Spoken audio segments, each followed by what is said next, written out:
You're listening to Keeping It Real with Janine, your guide to living an authentic, healthy life. I'm Janine Strong, your guide for these informative conversations. Thank you so much for tuning in. If you haven't done so already, please go to the podcast website, realjanine.com, Janean, and take a minute to leave your email address to keep you informed of new episodes and blog posts. You can also leave comments and ideas for guests and new topics. My guest today is Nathan Fraser. He's the owner of Podcast Blastoff and is an excellent copywriter and marketing genius. He's also my podcast mentor. He's written ads for supplement and nutrition companies.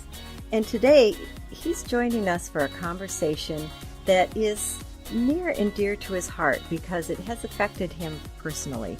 And it's a conversation on pharmaceuticals and regulatory agencies and how this affects all of us.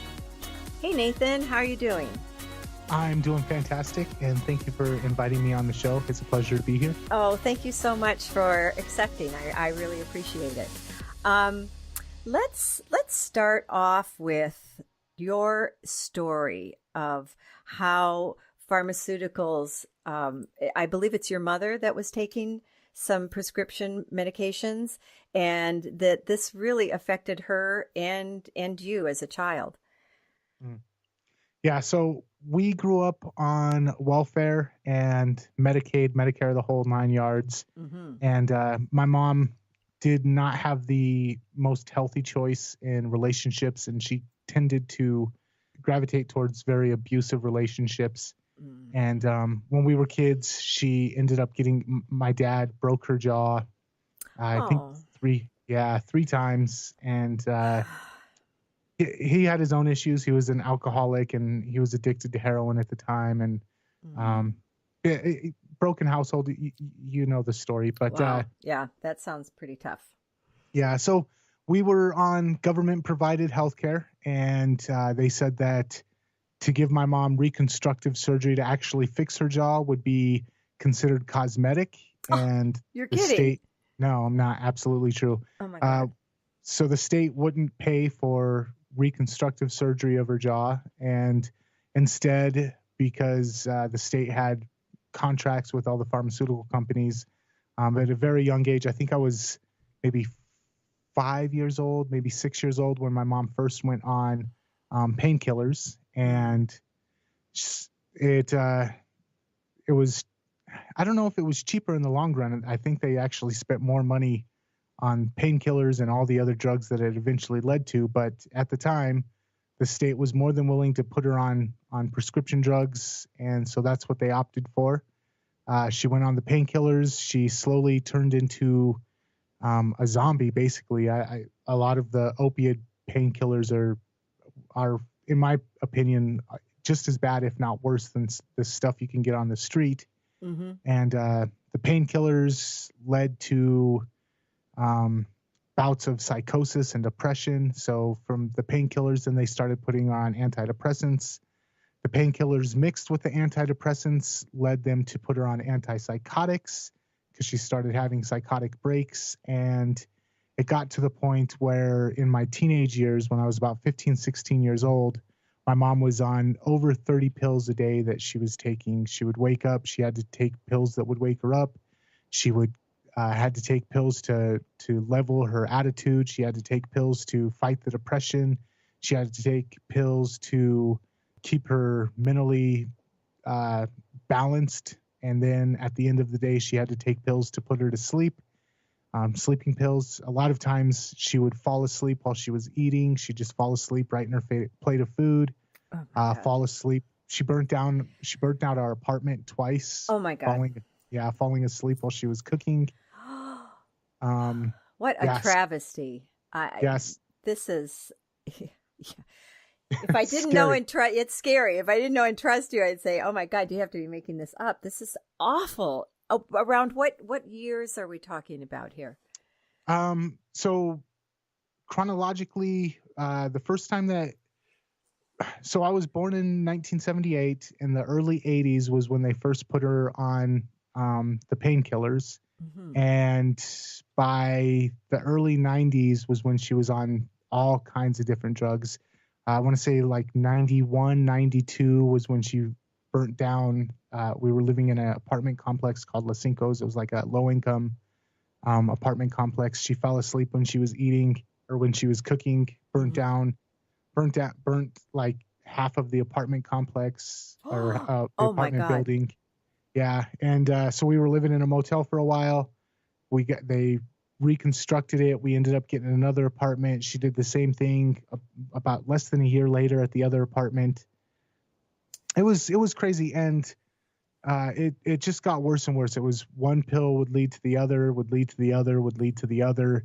And you see the commercials. You take this pill to get rid of your eczema and you might start pooping blood and you might start having migraines and you might start having suicidal thoughts. So then they give you antidepressants and stool softeners, and then the antidepressants lead to other things. So for every one cure, there's 15 different possible side effects, and it was always like a lottery, a bad lottery, but it was always like a roll of the dice. We're going to give you this to try and fix this, but then we'll have to give you other pills to try and fix that. When I was 20, in my early 20s, I had to take over as caretaker for my mom, and they gave me power of attorney, and we started weaning her off of all of the prescription drugs, because by that time I was very much into exploring homeopathic solutions. I was into diet, looking at lifestyle and these are things that the doctors, especially the government healthcare doctors, they don't learn this stuff, or maybe they're not paid to explain it. But isn't that crazy? I think part of it is time. I mean, I know up here, your appointment with an MD is paid for, but it's like 15 minutes. What can they do in 15 minutes? I think that's why they write so many scripts. There's no time for anything else. And there's other things. We'll probably explore those as well. But at the chagrin of her doctors, when I took over as her caretaker, they fought me tooth and nail about it, but I wanted to get her off as many of the pills as possible. And so we went from her being on about 30 different pills a day. I think it was a little bit over. I think it was like 36 pain pills a day or 36 pills a day that she was on. Yeah, we got her down to where she was only taking 9. And, now, about how old was she at this time? Gosh, probably either late 30s or early 40s. You or her? Her. Oh, her. I mean, her. Really? Yeah, I was in my early 20s at this time. She had me when she was young. Wow. I guess. Yeah. So she had been taking all of these medications then for about 10 years or so? For about, 10 or 15 years. Wow. And it just progressively got worse and worse and worse, to the point where, because for a long time, she was handling it herself, and then she just lost the mental capability to do that. Then my grandmother took over it, and my grandma just got so frustrated with it that she didn't want to handle it anymore. And so they said, well, who's going to step up and be the caretaker? And I had just moved back in at that time. My mom kicked me out when I was 15. And so from 15 to 20, I was living, I was kind of couch hopping, and had to quit school and start working full time. And that's kind of when I got into the entrepreneurial world. Because I was like, I need to make more money than working for somebody else is paying the bills right now. So, but then when I was in my early 20s, she kind of fell on a spot where she didn't have anybody else to take care of her and to take her to and from her doctor's appointments. My grandma just got fed up with it and said she wasn't going to do it anymore. And so I ended up moving back in with her and helping her with all that. But I told her the condition was she had to get off of the majority of the pills. So we got her off of them, and her lifestyle dramatically improved.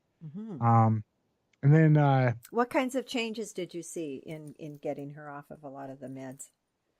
Mostly it was the depression stopped, or the depression started going away.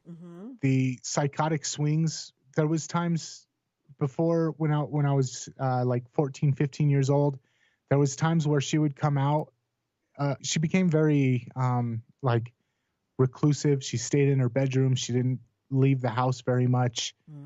She would come out of the bedroom and she would be all happy and cheerful, go back into the bedroom, and then come out maybe 2 or 3 minutes later just in a rage, screaming and yelling and just making all kinds of crazy accusations and Oh my giant mood goodness. swings. How did you handle this? I mean, I can only imagine how this affected you emotionally, psychologically. Yeah, I mean, I guess it was kind of like the frog in the water syndrome, where it just had become it became such a normal. It was kind of the baseline. So me and my brother and my sisters just kind of learned to accept that there was healthy households and then there was our household. Wow. And were you the oldest? Yeah, I was. Yeah. So you had to be the adult in the room. Yeah. Well, I tried. I failed miserably plenty of times, though. Well, I don't think a young person is really quite equipped developmentally and experience-wise to handle something like this. Yeah. And so 2005-ish was about 2000, mid 2005, late 2005, we had gotten her down to where she was only taking less than 20 pills. I think she was down to like 12 pills a day or something like that. Mm-hmm. And she was really good for a number of years. For about 6 years, she was really good. And then in 2012, my little brother, as is probably a pretty common occurrence when you come from a household like ours, my little brother developed a really bad drinking problem, and we probably partied too hard as kids. In December of 2011, he ended up having to go to the hospital. He started losing his vision, and they couldn't figure out. Yeah, they couldn't figure out why. He kept seeing like double vision. They thought maybe it was diabetes. They thought maybe they did a bunch of brain scans trying to figure out what it was, and they couldn't figure it out. By early 2012, his skin started turning yellow, and his eyes, like the whites of his eyes, even started turning yellow. He's 29. Well, 29 years sounds old. like liver. Yep, alcohol. It was his liver. Yeah. His liver was going out on him, and by the time they caught it, it was they said it was too late. He went to the hospital in April, or January, February, March. He went to the hospital in March and was in and out of the hospital from March until April. And then in April 13th, it was Friday the 13th on 2012, he ended up passing away. And my dad, actually, he died 3 days earlier from very similar. He'd contracted hepatitis from shooting up. And so a lot of drug abuse in my background, both legal and illegal. And my mom just lost it. My brother and my dad both dying within 3 days of each other. She just went off the deep end. She just couldn't handle it. She started abusing, not really abusing, but they started upping the prescriptions that she was on. They started putting her on antidepressants again and putting her on not so much the painkillers, but they definitely upped the antidepressants. And the pills that the doctor, she had 2 different doctors, and one doctor prescribed her one set of pills, another doctor prescribed her a different set of pills. And about a year after my brother died, she ended up passing away. She had a heart attack, and it was the coroner said it was because the pills that they gave her were just way too strong, the amount that she was being prescribed. So not abusive, didn't overdose on them, just the doctor prescribed her more than her heart could take, and she ended up passing away. So within like a year and just a few months, I had a dad die from complications due to heroin addiction, a brother died from alcohol addiction, and then a mom died from prescription drugs. So I'm very clean about what I put into my body. I try to stay away from as many toxins as possible. And I'm a huge believer in what you put into your body. I think the way our medical industry has become is they don't put enough focus on what we fuel ourselves with, and they're their cure is always, well, just put these pills in your body. And I'm very anti that. I go completely the opposite direction in my beliefs. Mm-hmm. I agree completely. It's, you know, and the pills, the medications generally, it's to me, it's like a Band-Aid approach. It's just, it's handling the symptoms, but it's not dealing with the underlying etiology of why this person has these symptoms to begin with. Mm-hmm. So if nothing else changes, you know, and then you've got all the side effects that you have to take more pills for. It's crazy. At least with naturopaths, they're trying to look for the core cause, the root cause, and they're using natural supplements and looking at your diet and nutrition, looking at your lifestyle and your stress. All of these things, you know, have an incredible effect on how you feel and your health. Yeah, and I think that some pharmaceuticals, some certain things, like they derive from natural things anyways. So to completely write off natural remedies is kind of ignorant, in my opinion. I mean, scurvy, we solved scurvy with, what was it, vitamin C, I believe. Vitamin C, yep. Mm-hmm. Yeah. So I mean, a lot of the medications, they have natural stuff at their roots. They're just either stripped down, refined, or synthetically processed or created. But what it really comes down to, in my opinion, and this is just, I guess, a little bit myopic because it comes from my own experience. Maybe it's anecdotal, but also just from being in marketing and being in the advertising world and owning two businesses and knowing how the business side of things works. You can't copyright, you can't patent naturally occurring things. You can't patent vitamin C. You can't patent different vitamins that have tremendous healing components to them. So rather than, if you're a company and oh man, this is such a huge thing to unpack, because if you're a business and if you want to help people and you want to sell stuff, the way that the FDA here in America is set up, and it's probably similar in a lot of other westernized nations, you're almost not capable of doing it, because the way that it's set up, it's like $1 million or maybe even more just to test, not even to get approved, just to run the FDA tests. You have to pay a bunch of money. So unless you can patent it, and unless there's a big enough demand in the market for it, there's no reason to even go to the FDA, because if you're going to pay $1 million to test some kind of, we have a hypothesis that vitamin C can cure scurvy. Well, in order to get the FDA to say, yeah, you can just test that, you have to pay $1 million. Then you have to pay all of the testing.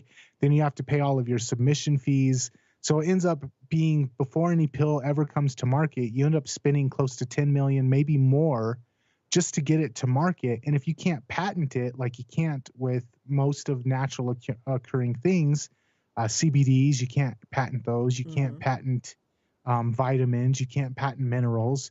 So if you can't patent them, and you have to pay $10 million to get them to the market. And then as soon as you've paid that $10 million and proven that it actually works to help improve some sort of health condition, anybody can take that research and start selling it. So these big companies, I believe some of them actually want to help people, but when they're faced with, we can pay $10 million and then we don't have the exclusive right to sell it, anybody can come in and sell it, why are we going to pay $10 million? So there's a lot of things where there are natural remedies that will drastically, again, going back to scurvy, there's a natural remedy that cures scurvy, but you're not allowed to say that it cures scurvy, even though everybody knows that it cures scurvy, even though everybody knows cinnamon helps drop your blood sugar, even though everybody knows that all of these things exist, you're legally, and this is where it comes into my experience, you're legally not allowed to say that in your advertising. And so I've worked with heart supplement companies that do way better job of regulating people's heart and keeping their blood pressure down and keeping their heart healthy, do incredibly better job than what the doctors are prescribing, but they're not even allowed to say it because they can't justify paying $10 million to the FDA because of that whole situation. So you have all of these actual cures for things. And I hate to sound like Justin Trudeau, but or not Justin Trudeau, the guy that did the natural remedies they don't want you to know about, Kevin Trudeau. Oh, yeah. I hate to sound like that guy, but he did hit on some truth there. There are lots of, the old time chicken noodle soup is great for when you've got the winter cold, but you're not legally allowed to say that. So, and doctors, they get money from the prescription, like they get bonuses, they get kickbacks for prescribing people the pills. And so the whole, from top to bottom, the whole thing is just corrupted. And in my opinion, the biggest problem with it is the regulators. The regulatory agencies are corrupt. And if you want to do business in the market, you have to get in bed with them. And, as soon as you give the government power to regulate an industry, the first thing that's going to happen is the most corruptible people are going to buy those regulators. As soon as the government can regulate what's bought and sold, the first thing to be bought and sold will be the regulators. And that's what's happened to our medical industry. What do we do? This is, it's frustrating. It needs to change, but how do we work with this? How do we change it? How do people,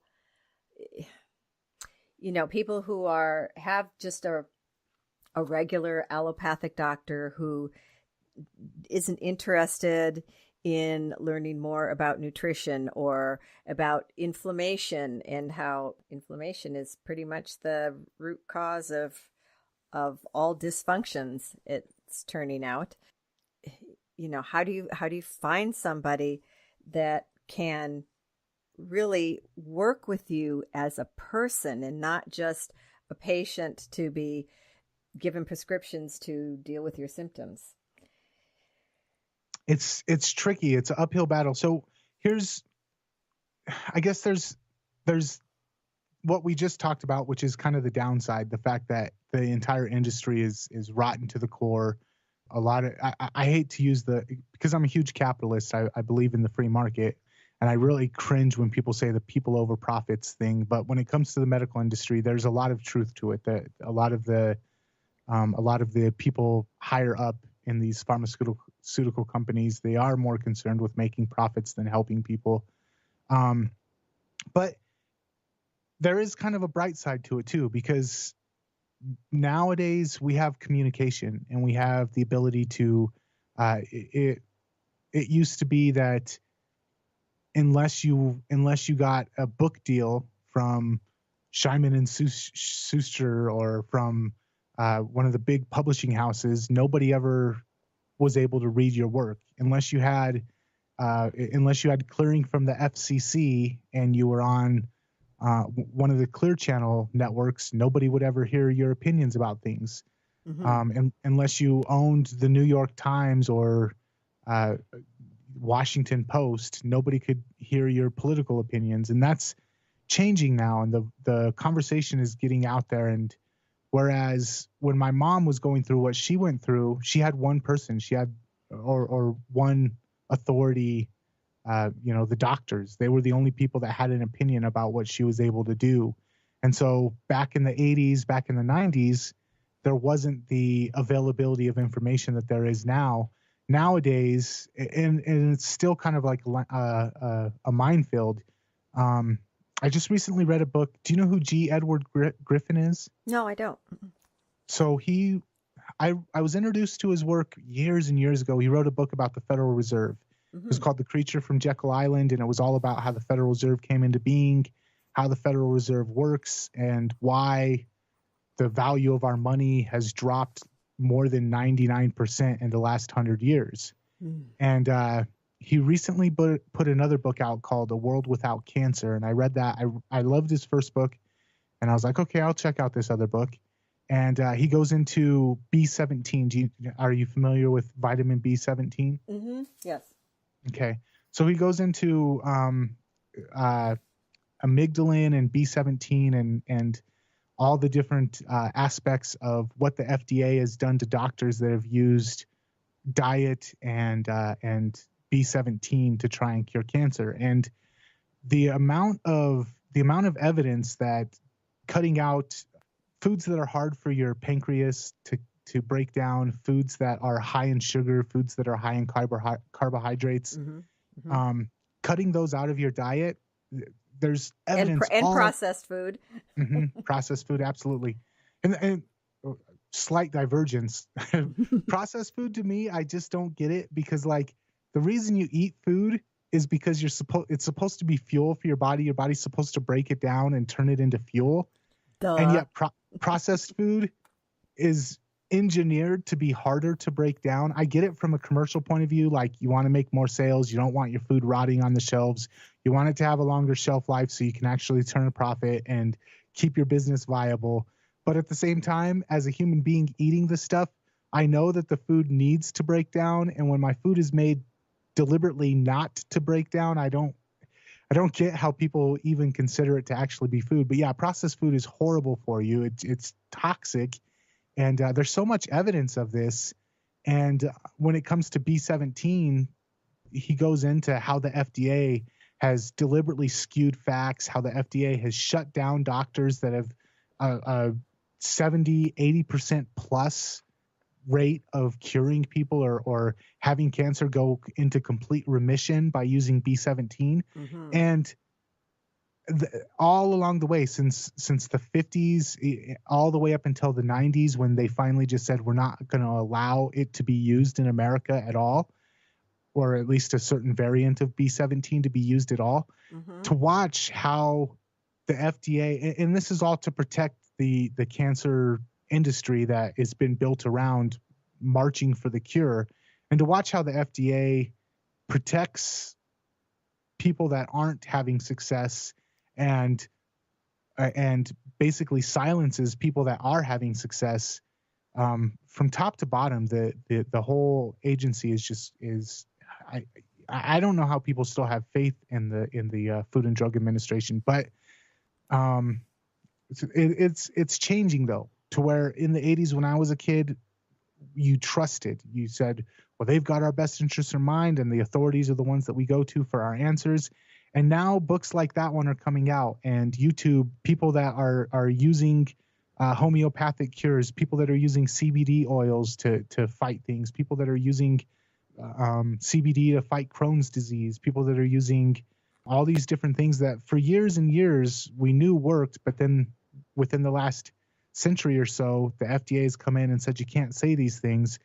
But since these people are just saying, hey, these are just my experiences and this is just my research, and this is just, I'm not a doctor, I'm not the authority figure, but me plus 10,000 other people have had this same experience, and we're all on YouTube, we're all doing our podcasts, we're all self-publishing our books, we're all starting our blogs. I think that the tide is starting to turn, and I'm very hopeful about that. Mm-hmm. Mm-hmm. Yes, I agree. And it's also, how do you sift through the garbage and, get the nuggets of truth? Because there's a lot of stuff out there on the internet that really, to me isn't accurate. Mm-hmm. So how can I turn it around on you then? Sure.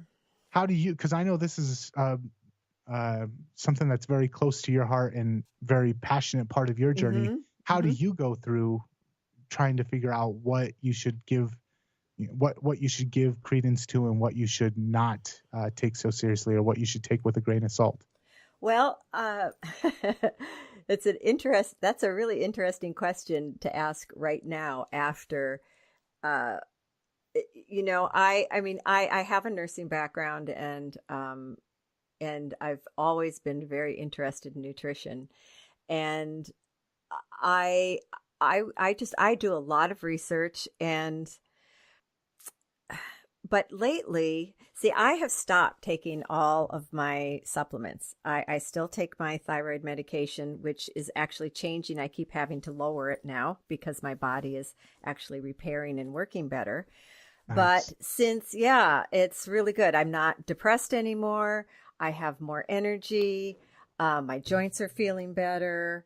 There are a lot of changes happening, but this is actually, and we're going to be doing a podcast on it soon, through this work that Stephen and I did with David Flowers of True Wisdom, True Immunity.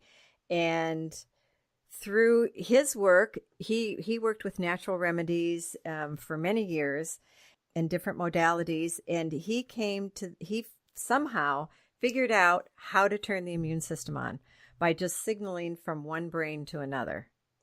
And so that's what we did at the end of July. And it's pretty interesting. So your body first goes through, once the immune system is reactivated or activated again, it goes through the blood killing pathogens. And once that's done, then your body goes into repair mode if it needs to. Now, like with the training that we did, there was one guy was with us, Umar, lovely gentleman, but he's like 26 or 28, I think. So he's in really good shape. He didn't really have much repair to do. But for me, I've had thyroid adrenal issues for many, many years. There's obviously been a great deal of gut inflammation and things like that. So between what I did first was work with functional medicine doctors. And then I did this True Immunity, True Wisdom, True Immunity. I guess we'll call it a modality. But we've been working with people who've stopped taking all their supplements. Their allergies are gone. Their skin's clearing up. One young lady, she's a teenager, terrible, from what I understand. I haven't put my nose to her feet, but I guess her feet just were awful, really, really awful, and warts. Now, the warts haven't fallen off yet. David says it takes, I believe, 2 to 4 months for warts to just naturally slough off, but her feet are starting to not smell anymore and getting better and better. And I think it's only been a couple of months for them. So we're seeing a lot of changes, a lot of things happening personally. From my personal experience, like I said, I'm constantly decreasing my thyroid medication. I'm going to do lab work next week again, and we'll see where I'm at. But I was so low energy and so depressed because I just really felt like crap, and I was taking all top quality supplements, eating really well, eating mostly organic. We were constantly fooling around with my T4, T3 medication because my lab work, my thyroid lab work was all over the place and trying to get me to feel better. And most things for me will work for a couple of weeks and then it just kind of stops. So and acupuncture and, I've done everything that I can get my hands on over these years since 2001 was my thyroid crash. And, stuff helps, but it's not getting at the core, which the immune system needs to be turned on. Your immune functions can handle pretty much everything. Your immune system's designed to keep you healthy and to keep you functioning well. And for most of us, especially as we get older, through, whatever kinds of stressors in our life, whether it's nutritional or emotional, mental, physiological, it starts breaking down. And once you get it turned back on again, it seems like, according to David, even if you have like MS or diabetes or, something that's pretty darn serious, your immune system can get turned on, reactivated, and you can be immune to disease. Now, if there are organs that are too far gone, too damaged that they can't be repaired, there's not much that can be done about that. But the immune system can be turned on, and you can repair as much as possible. It's a very individual thing. Each person, just has to experience it and see where it takes them. Yeah, I think kind of underlying everything that we've talked about today is just the fact that our bodies and our bodies have within them the ability to be healthy. The planet seems to have a lot of stuff that was put here specifically to keep us healthy, and for some reason, a lot of people have decided that just introducing all kinds of artificial things will do a better job. And it's been my experience that the artificial, both the artificial foods and the artificial healing processes tend to do more damage than just sticking with the natural stuff. And again, not a doctor, but anecdotally from my own experience, the artificial stuff is just not nearly as good. Well, and so the question is, in my mind, this is what's coming to me as you're talking. So why are people so apt to just jump on the bandwagon of a pharmaceutical? Well, first of all, you look at all the ads. I mean, I can remember a time when there were no ads for drugs on TV. You know, now just about every other ad is for some pharmaceutical. And people are busy. And, you know, it's easy to pop a pill. And everybody wants to feel better. Everybody wants to feel good. So if you can take the easy way and just pop a pill instead of changing your diet, a lot of people don't want to change their diet. They don't want to change their lifestyle. They want to keep pushing it, not getting enough sleep. I mean, I was just reading. It's funny because David Flowers talks about how sleep is so important. Sleep and drinking lots of good, clean water so that it can flush out the toxins. And I was just reading, might have been in The Week, the magazine that I read, about studies of how people are just not getting enough sleep anymore. And, you know, that's when your body repairs. And I'm finding, especially since getting my immune system turned on, that it makes even more of a difference now for me. Like last night, I got a good night's sleep. I'm feeling pretty darn good today. But the last couple of days, now, you know, Stephen was snoring and I was having trouble. You know, I mean, there's a million reasons for I got a couple of nights where I really did not get enough sleep. And man, I just, you know, in fact, I said to Stephen yesterday, I said, I'm kind of feeling, I don't think this is what's happening, but I think it's because I haven't gotten enough sleep. I'm kind of feeling like I'm relapsing, you know, and feeling like crap again. But like I said, last night, I think I got 9, maybe 10 hours sleep, and I feel good again today. So I think people really underestimate the importance of good sleep. You know, I know people who get 5-6 hours of sleep and they're so proud of the fact that they don't need any more and they can just keep plugging away. But I'm not so sure if that's really the best. Yeah, I think sleep is probably important. Going back to what you said though, as to why people are so prone to live this way, we're kind of, as kids, we're taught that there's like authority figures and they have all the answers and we have to just shut up and listen to them. And then a lot of us go through our entire lives never really breaking that programming. We expect, you look at like the modern workplace, most people just want to show up and be told what to do. They don't want to take on any responsibility. You look at politics, most people just want to show up to the voting polls and be told what to do. They don't want to take any responsibility for their society. They want to leave it in the hands of the all-knowing politicians, and look where that's gotten us. And when it comes to our health, a lot of us are the same way. We just want to be told what to do. We want authority figures to tell us what the solution is. And those authority figures, they're human beings just like us. They look to their authority figures, which is usually the pharmaceutical companies and the FDA, and they ask them, well, what should I tell the people that are looking to me for answers? And those people that run the pharmaceutical companies and the FDA, they look to their paymasters as well. So when it comes down to it, people just don't want to be responsible. They want the microwave popcorn solution. They just, instead of having to be responsible for cooking a meal, they just want to throw something in the microwave and push 3 buttons and have it delivered to them. And that right there it's something that on an individual level, on the microcosm, all the way to the macro, on an entire global level, we're seeing that it just doesn't work. And some people like you and like me, we break out and we say, I'm going to take some responsibility over my own health. I'm going to take some responsibility over my own finances, over my own life. But a lot of people from cradle to grave never break that. And I think that that's where you asked earlier, how do we break out of this? The real solution comes down to an individual level. People have to, as individuals, have to say, I'm not looking to authority figures for how to live my life anymore. I'm going to start trying to figure out how to do it myself. And that is probably a decision that you made a long time ago from knowing you.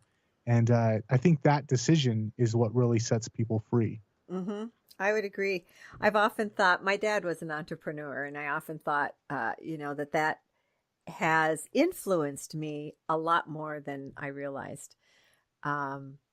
Because, there's a certain mindset, as you know, that, like I've talked to Stephen's boys about, you've got to develop self-control, self-responsibility. You've got to be disciplined if you want to be an entrepreneur. Otherwise, you can just go work for somebody else.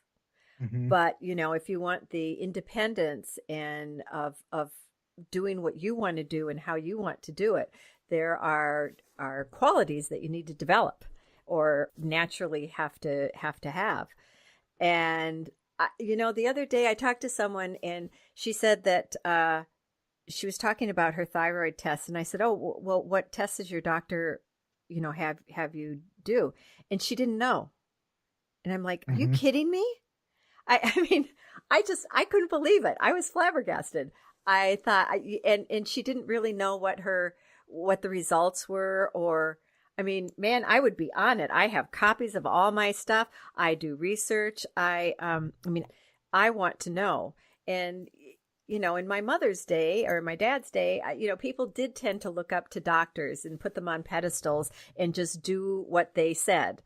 But they only have so much training. Most doctors don't even have any training in nutrition. There are a lot of areas that they don't have training in. And if they don't have some kind of an interest, like the whole thyroid adrenal thing, it's very complex.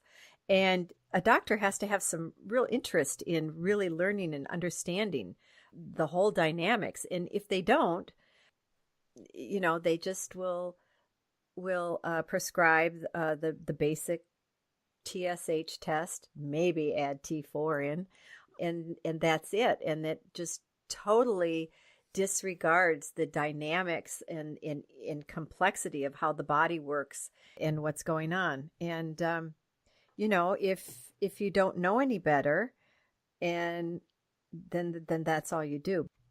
Mm-hmm. But fortunately, we do live in a time where that information is available. You can go on and that's what it really comes back to is, do you take that responsibility? Do you go out there and look, or do you just blindly submit to the authority figure in your health, in the realm of health in your life? And that's what it comes down to, is that's what the solution is going to ultimately come to, is people have to do that for themselves. They have to make that decision for themselves. And society is always downhill of the personal choices. So if people as individuals start saying, and I think we're kind of seeing that happen, like consumption of mainstream media is dwindling. People no longer trust the authority figures of the news, whether it's right leaning or left leaning. Mm-hmm. They're both plummeting. Mm-hmm. Public education, more and more people are becoming autodidactic and looking for countering points from what they learned in public education. And more people, the old model used to be you go to school, you go to college, you get a degree, you get a job for a company, and you stay there and you retire. Well, that doesn't work anymore. Companies are going down. The new paradigm is you need to have skills that you can market yourself. There's more freelancers. There's more entrepreneurs. That's quickly becoming, Walmarts are shutting down and Sears is shutting down, and these big companies, Enron, these big companies, these too big to fail organizations, they're failing. And so people are having to wake up to the fact that just blind trust in authority figures isn't working anymore. And as that happens, I think that, and also as the open source education model of the internet works, there's going to be kind of like a division. There's going to be the people that take that responsibility on for themselves, and they learn how to disseminate what's good information from what's bad information. And they learn how to be critical of their own thought processes, and they learn how to take responsibility for their own lives. And then there's going to be people that don't. And it's really down to the individual level. You've got to make that decision for yourself. And I'm kind of hopeful for the fact that I see more and more people starting to take, again, sometimes you look at the news and you look how divided people have become, and you look at the fringe radicals on either end, and it kind of is disheartening. But I know a lot of people in the middle that are way better as far as taking personal responsibility than just 2 generations were ago. So I would agree. I think the problem is you don't hear about those people. They're not the drama queens, you know. Mm-hmm. They're quietly making change. Yeah, those people don't make good headlines. No, not at all. So as far as the pharmaceutical industry and advertising and, for example, I would say if somebody sees an ad on TV for a pharmaceutical that sounds like it would help them, before you go to your doctor and say, oh, what about this? I heard about this and maybe this will help me, and have him write you a script. Do a lot of research first. Mm-hmm. What the side effects are, how much, a lot of pharmaceuticals don't actually get much clinical trials. They are for a very short period of time. Look at how, what other things might be available that are more natural. Do some research before you because your doctor, I think, it depends on the doctor. Not, I think some are much more open to other ideas. I've definitely had many doctors who are open to other ideas and some who just aren't, and just willing to write whatever prescription you want. So, it's only you can take control of your health. You don't want to be a victim to the healthcare system. You don't want to be a victim in any way.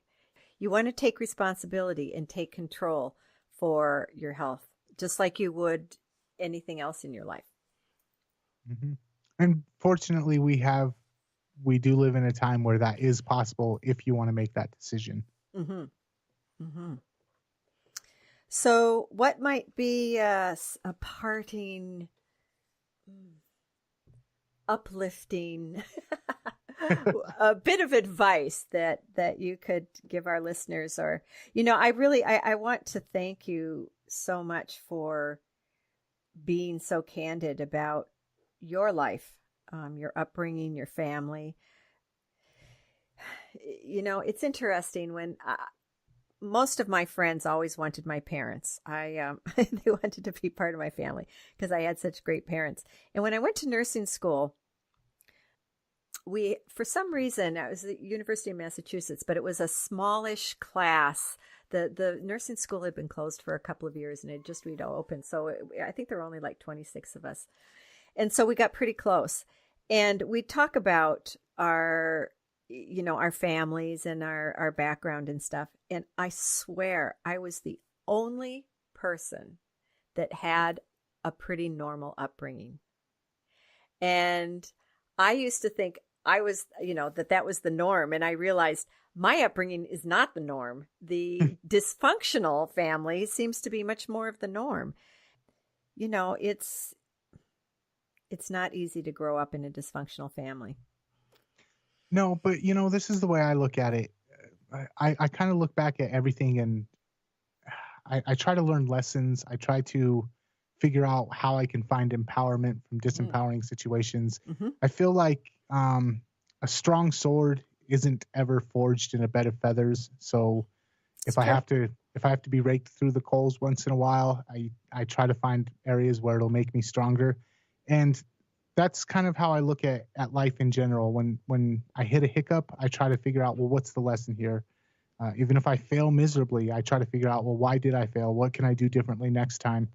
And when it comes to your health, when it comes to your pursuits in life, when it comes to just living in general, there's two ways that you can take it. You can say, oh, I was diagnosed with this, or, oh, I tried to do this and it didn't work out, or, oh, I had this friendship or this relationship and it didn't work out.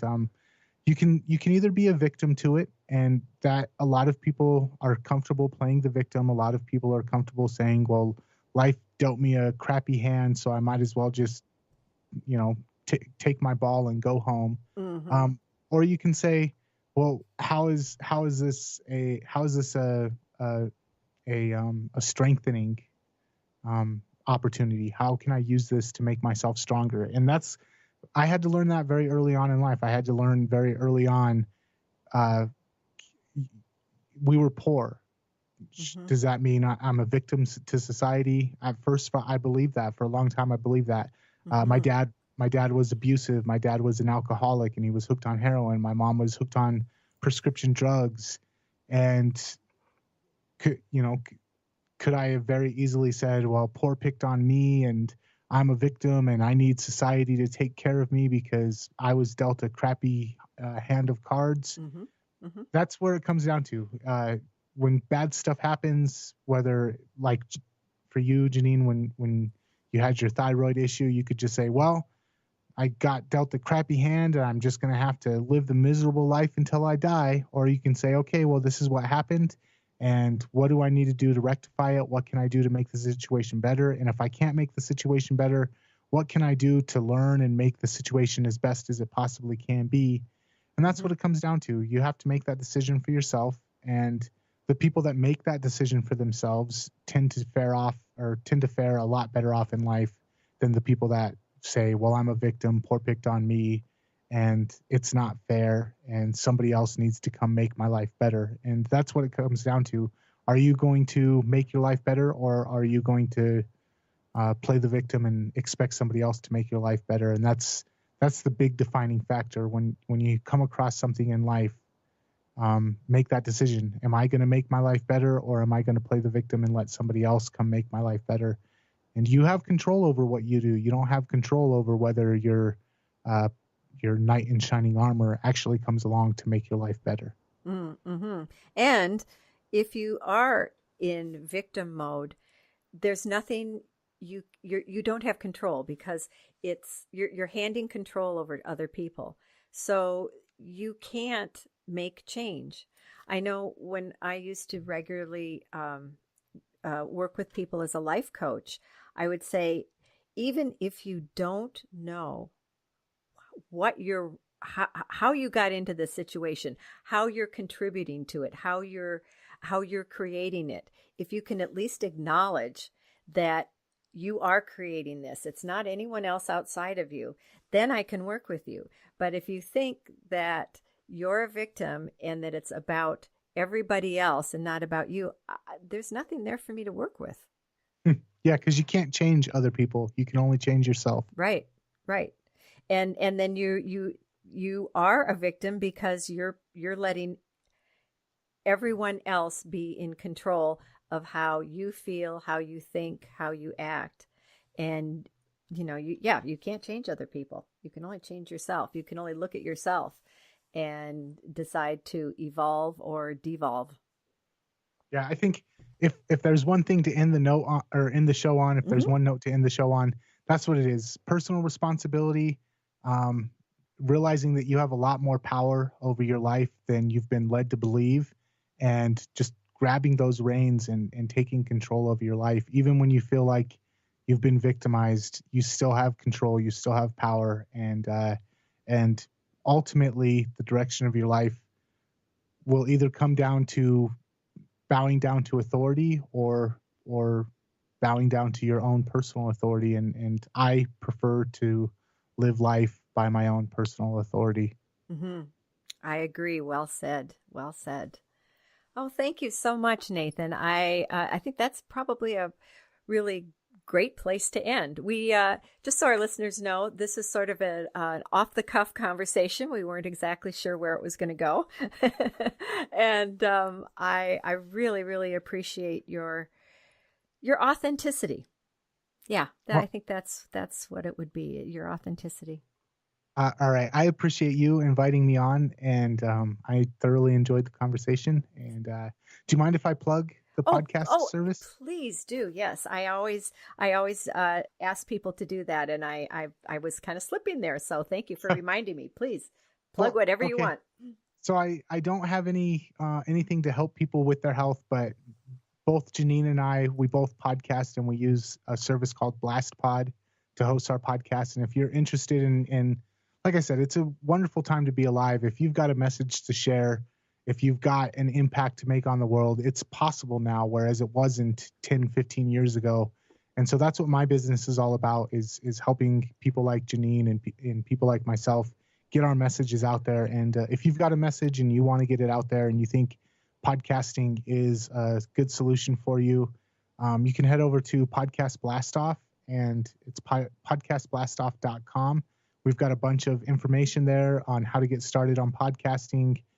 We've got a quick start guide to help you get podcasting right away. And we also offer a service where we help people host their podcasts, get their podcast website up, and get their podcast out there to their listeners. So if you do want to take advantage of kind of the modern day Gutenberg press, podcasting is definitely it. And that's kind of what I'm all about, is not just complaining about the monopoly that 5 corporations have on all the mainstream media, instead finding a solution to it. And podcasting has been that solution for me. Mm-hmm, mm-hmm.